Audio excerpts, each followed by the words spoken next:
the first 15, 20 minutes of your day, the way you spend that will set your day up for success or failure. So if you're one of those people who gets up, your feet hit the floor, you're grabbing your phone, you're texting, you're reading the news, you're on social media, already involved in everybody else's lives, you have not honored yourself.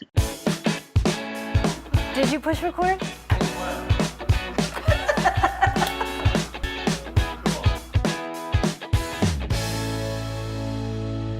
Thanks for tuning back into our second act with Paige and Silka. We're continuing our conversation with Diane Forster, the Reinvention Specialist and Intentional Living Coach. Is that right? Was that the titles? Yeah, perfect, Silka. Diane, on our last segment, of course, you shared your story of what brought you to where you are today. And I mean, I certainly identify with that. You basically, we have the same story. And I know that there's thousands of other women out there that feel the same way. And if they do, how would you advise them to take charge of their life like you did and reinvent themselves after 50? I will tell you what I did, because maybe that'll inspire them. When I asked myself a lot of questions about what do I want? What do I really want? What's important to me? How do I want to feel in my life? Because here's the thing, Silka. Everything that we all want, we want because we believe it's going to make us feel better. So what we're going for is desired feelings. So how do you want to feel? And for me, what I did is I prayed a lot. I started a meditation practice, and I will tell you, that is the number one thing that contributed to the transformation. It was spending those 15 minutes a day in quiet meditation, silence, just breathing in and allowing thoughts and ideas and inspiration to come to me. And it allowed me to live in my life and operate on a day-to-day basis, with much more calmness and clarity, and focus into how I was feeling and what I truly wanted. And it allowed me to respond to things versus react to things. So that was the first piece in setting up an intentional life. The second piece was starting a journaling practice. And journaling is another way to really tune in and tap into what you want and allow your thoughts to flow. And I'm a, pen in hand to paper way to really communicate. And I just would start writing. And like I said, the inspiration, the poems, the stories, the ideas would come through the journaling. And that is a great way to express yourself. And one of the practices that I do in the book is I say, write out your life the way you want your life to be, the life you want, not the life you have. And go deep, go specific.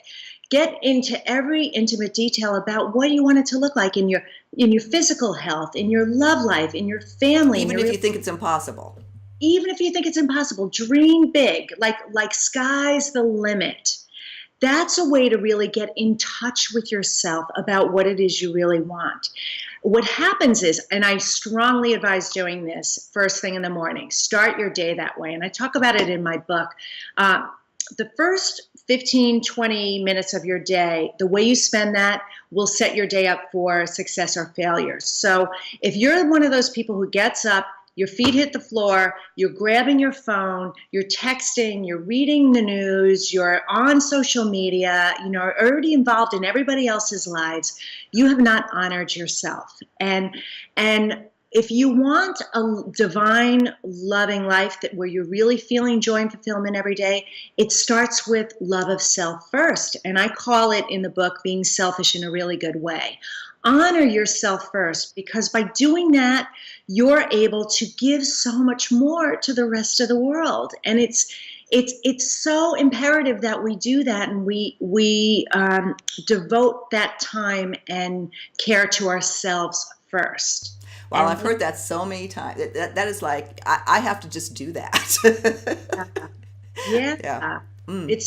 I spend the first 2 hours of my day, I call it my nurture my spirit, mind, and body, by doing the meditation, doing the journaling, and reading if I have time, and moving my body, whether that's at the gym or for a walk or dancing around or whatever, just just nurturing it all first, and then I'm ready to hit the day, and I'm on it, and I have so much more to give. So that was for me what worked for me. Well, and Paige, that's one thing that Paige talks about all the time too. She gets up every morning and does her meditation and stretches. And when we have her in town, I love spending time with her, but it's the hardest thing for me to do, to sit still, and I just have to do it. We hear it so much, but I know it's difficult for people. Do you help them with that process, or is it just a trial and error and just do it? In my book, I have my rainbow breath meditation process. So it's a great way if you're not a meditator because you can't sit still. Right. It does a few things. It makes you focus on your breathing. So I ask you to hold, bring in your breath for 4 seconds, hold it for 8 seconds, let it out for 8 seconds. And while you're doing that, you're focusing on breathing in like the mist of a rainbow. You know how a rainbow is see-through? All the colors of the rainbow, the mist, and then with each breath and count, light up each one of your chakras. So the colors of the rainbow match the colors of our chakras. So it's this beautiful synergistic way of meditating, but it's keeping your mind focused on the breathing and the counting, so you can't be distracted. It's really methodical and really, really powerful. So it keeps the mind in check, and it's sending all that healing energy to every single cell in your body because you're lighting up all your chakras. So that's a great way to do it if you're new to meditation or struggle with meditation. Well, and we'll link to all your information into the book, so everybody can get a hold of that. So, but thank you for the explanation. Did we get into the third step? Was that the third step? My process is a 3-step process, which is love it, thank it, bring it. By living that way every day, loving your life. Love the breath in your lungs every day. Love the fact that you open your eyes every day. Love everything that's shown up in your life, even the pain, because the pain, there's so many lessons in the pain. I discovered my purpose through my pain. So every experience in our life, whether good or bad, is there to teach us something, and we have to love it.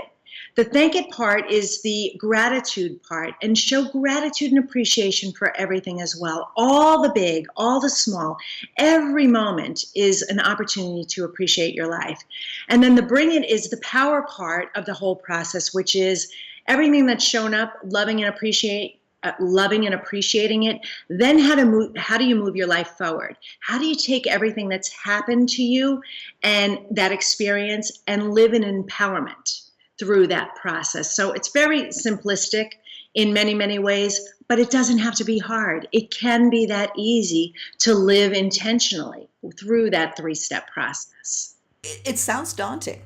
I think that for people who are at that cusp of making the decision, I remember what that felt like. Yeah. But in your book, you can take somebody through it, as you say, simply. Yes. And the reason why it's simple is because I took a culmination of everything that I learned in my journey and broke it down, because I believe in hacking. So I wanted it easy for me so I can make it easy for others. Well, Diane, we're already coming to the close of this segment. Again, we can, like we said, we can talk all day. What can we leave our viewers with on this segment? What's the takeaway if they're on that cusp of making the decision? What do they need to know? That you are so worthy, and self-worth was the thing that I didn't have. I didn't love myself enough, and I didn't value myself enough. And that to know that you are worthy, and that you are meant to shine like the bright star that you are, and that you have support. You have people like Silka and me and community out there. Know that you're not alone, and that we're here to help you and guide you. So that's how I'd like to leave it with them. Thank you, Diane. We will, of course, link to your book. Everything is in the video description, and we'll hold you over for another segment where we'll talk even more specific about what somebody can do today to get started. See you on the next segment. Wonderful.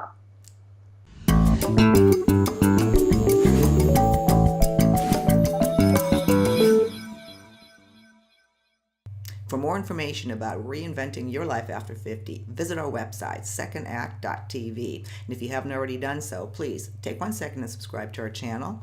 Button's right here. Thank you.